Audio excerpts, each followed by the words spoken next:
Hello. Just a quick video with some news. This is a report I heard on Michigan Public Radio today. I will include a link, but it appears to not be working right now. Maybe it'll come back on later, and maybe you can just look around. Reporter Julie Grant is reporting that hospitals are starting to switch to environmentally friendly cleaners. This is great news. Apparently, I don't know what hospitals, how many. I can only see the blurb. They didn't go into great detail. I don't know if this is a scientific study or if it's just anecdotal evidence, but the claim is that the so-called green cleaners are actually more effective than the brand name bleach-based cleaners. And this is against our common, I'm not going to say sense, because it's not really based on senses. It's the common perceptions. Most people pass over the environmentally friendly cleansers on the shelf because of worries that it won't be effective. And in fact, trying them, they don't include the fragrances that some of the brand name cleansers do. And you also, when using them, you don't have that bleach smell, which, you know, in a very Pavlovian sense, we've grown to associate with cleanliness. However, they don't necessarily correlate. Certainly, if you're using a bleach-based cleanser, it's going to smell like that, but that doesn't mean it's the best cleanser out there. In addition, the brand name cleansers are quite possibly bad for us. There hasn't been thorough studies, as far as I know, on long-term effects of exposure to some of these harsh chemicals. And yeah, and these are hospitals. These are hospitals that are starting to switch to environmentally friendly cleaners. And you know, perhaps the hospitals should be using stronger chemicals in operating rooms, things like that, but in rooms where patients are staying, and then you move beyond that and think about your kitchen floor, where perhaps your child is playing with toys, or your pets, your beloved pets, are walking across the floor. It just makes sense to use something that is healthier, is more streamlined in its ingredients, gets the job done without all the extra. And this gets to a broader issue of who is making your product and why. Brand name cleansers care about their name. Because of that, and they also care about the bottom line.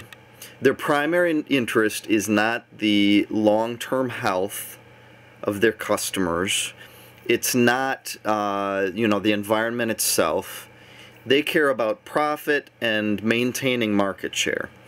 And the profit end means that they're going to be going towards the cheapest chemicals that get the job done. And the market share end means that they're going to go for overkill, and they're going to be buying into these, like, emotional aspects of the product, and that's where the smell comes in.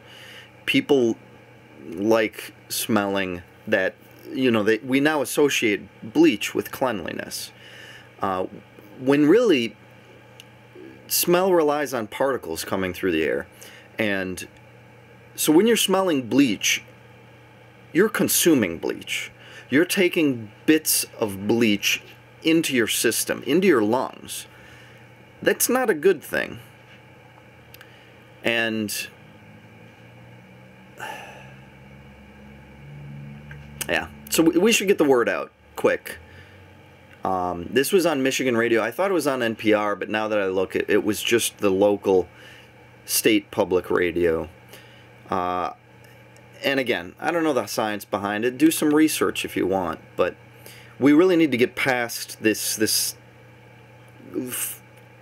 Pavlovian sensory response to bleach.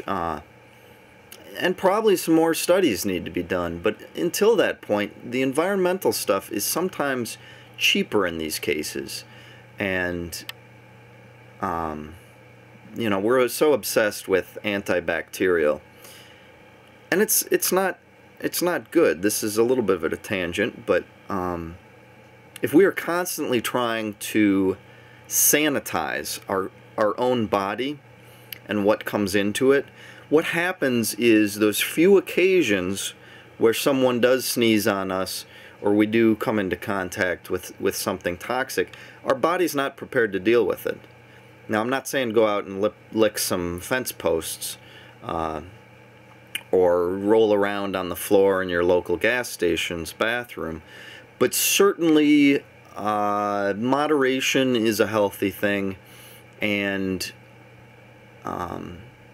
oh, and to get back to the hospitals, some said that because they don't have that signal, that smell signal, because a lot of these environmentally friendly cleansers don't have perfumes added, etc., they've started spraying a little bit of an air freshener as part of the cleansing process. And this makes sense to me for a transition. It accomplishes a couple things. Other employees will know that that area has been cleaned, which can help avoid redundant work. And also your residents, your clients, whatever, patients, they can smell that fragrance and associate that with cleanliness. But really, the smell has nothing to do whether it's clean. In fact, the cleanest smell is no smell. I mean, this just makes sense. If you smell nothing, that means there's not smelly particles floating in the air. And that seems like a good thing to me. Anyways, get the word out. You know, make a quick video like this. Like I said, I'll provide a link. I was going to track down to the study they referenced or whatever, but this may be anecdotal. This reporter may have found a few hospitals that are doing this and just reported this herself, but I can't know since their link is dead. I'll check it later, and if it comes back up, I'll make sure that the link I'm posting now is still valid, if I remember. But anyways, yeah, make a video about this. Get the word out. Maybe talk to your family about the cleansers they purchase, and thinking about switching it up. And you know, I don't care if you mention me in your video or not. Like most people, when I got here on YouTube, I wanted attention, and then I got a little bit, and I was avoiding it for a while, and at this point, you know, everything in moderation. So you can link to me, you can just mention me, or you can claim like you ran across this report on your own. Doesn't matter much to me. I support your ability to use YouTube in the way you want it, and that's really what's great about this site. So I'll be back soon. There's lots to talk about.